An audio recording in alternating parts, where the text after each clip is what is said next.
नमस्कार और स्वागत है आपका वैदिक पुराण में। आज हम पद्म पुराण के एक खास अंश पर थोड़ी गहराई से बात करेंगे।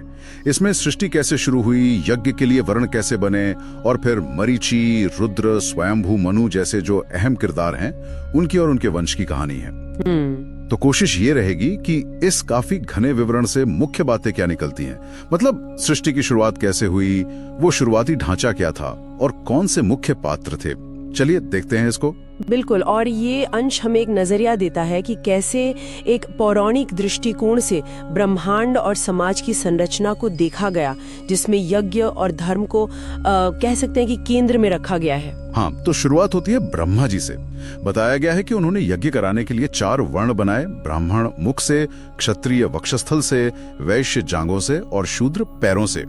ऐसा लगता है जैसे यज्ञ ही सब कुछ था। हाँ, ये एक महत्वपूर्ण बात है।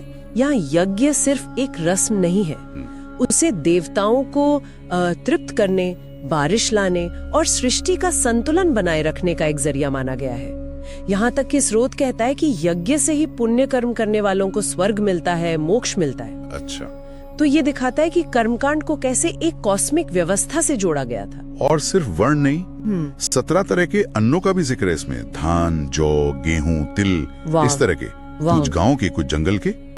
और इनमें से 14 को तो यज्ञ के लिए जरूरी बताया गया है। 14? हाँ, ये तो मतलब कृषि, जीवन और यज्ञ का कितना गहरा कनेक्शन दिखाता है। बिल्कुल। और इसी व्यवस्था को बनाए रखने के लिए ब्रह्मा जी ने फिर वर्णों और आश्रमों के लिए धर्म मर्यादा तय की कि भाई धर्म का पालन करोगे तो पुण्यलोक मिलेगा, योगी हो तो ब्रह्मधाम। लेकिन हाँ, जो वेदों की या यज्ञ की निंदा करेंगे उनके लिए फिर तामिस्त्र जैसे नरकों का भी वर्णन है। एक तरह से कर्मफल का सिद्धांत। अच्छा, फिर कहानी थोड़ी मोड़ती है। ब्रह्मा जी के मानस पुत्र हुए भृगु, पुलह, मरीचि वगैरह। लेकिन उनसे भी पहले जो सनंदन आदि पुत्र थे, उनको सृष्टि रचना में कोई रुचि नहीं थी, वो तो विरक्त थे। हाँ, और इस पर ब्रह्मा जी को क्रोध आ गया। और यही क्रोध एक बिल्कुल ही अलग घटना को जन्म देता है ना? हाँ, क्योंकि उसी क्रोध से फिर रुद्र का जन्म हुआ, आधे स्त्री आधे पुरुष के रूप में। और ब्रह्मा जी के कहने पर रुद्र ने खुद को स्त्री और पुरुष रूपों में बांटा। पुरुष रूप फिर 11 हिस्सों में बटा, जो एकादश रुद्र कहलाए, और स्त्री रूप अनेक सौम्य और क्रूर रूपों में। अच्छा, तो ये दिखाता है कि सृष्टि में जो बनाने वाली और मिटाने वाली, सौम्य और उग्र दोनों तरह की शक्तियां हैं, वो शुरू से ही मौजूद थीं। आते हैं प्रथम मनु, स्वयंभू मनु और उनकी पत्नी शतरूपा। हाँ, उनके 2 बेटे हुए, प्रियव्रत और उत्तानपाद, और 2 बेटियां, प्रसूति और आकुति।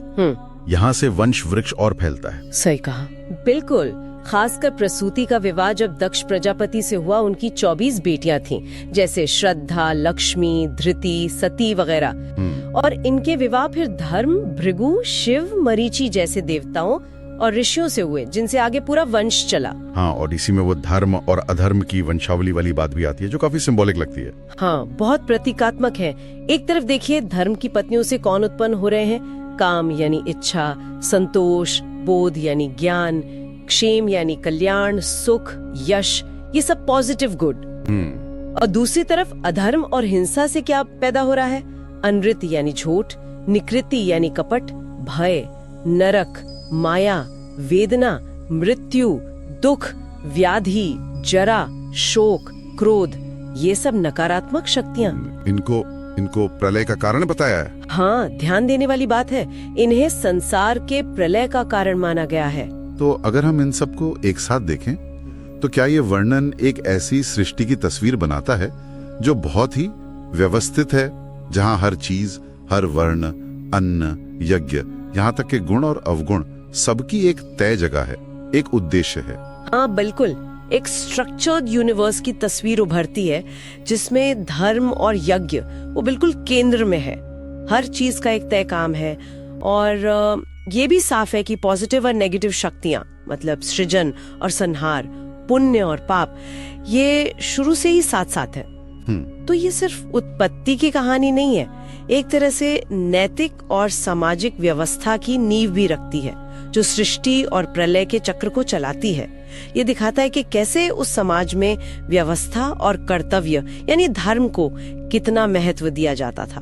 तो पद्म पुराण के इस अंश के हमारे इस संक्षिप्त विश्लेषण से हमें सृष्टि की वो शुरुआती संरचना, यज्ञ की क्या भूमिका थी और जो प्रमुख वंश थे उनकी कहानी की एक झलक मिल जाती है।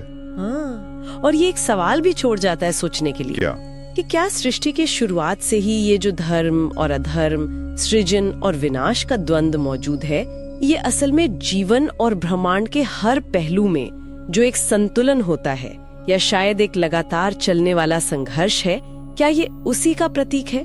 इस पर आगे सोचा जा सकता है। आज के लिए बस इतना ही। आशा करता हूँ कि आपको ये कहानी, ये चर्चा पसंद आई होगी। हाँ, और अगर आपको ये जानकारी अच्छी लगी हो तो इसे लाइक करें, शेयर करें और हाँ, हमारे चैनल को सब्सक्राइब करना ना भूलें। आपके सुझाव हमें और बेहतर करने की प्रेरणा देते हैं ताकि हम ऐसी ही और भी रोचक और ज्ञानवर्धक बातें आप तक ला सकें। अगली बार हम फिर मिलेंगे एक और रोचक और गहरी कथा के साथ।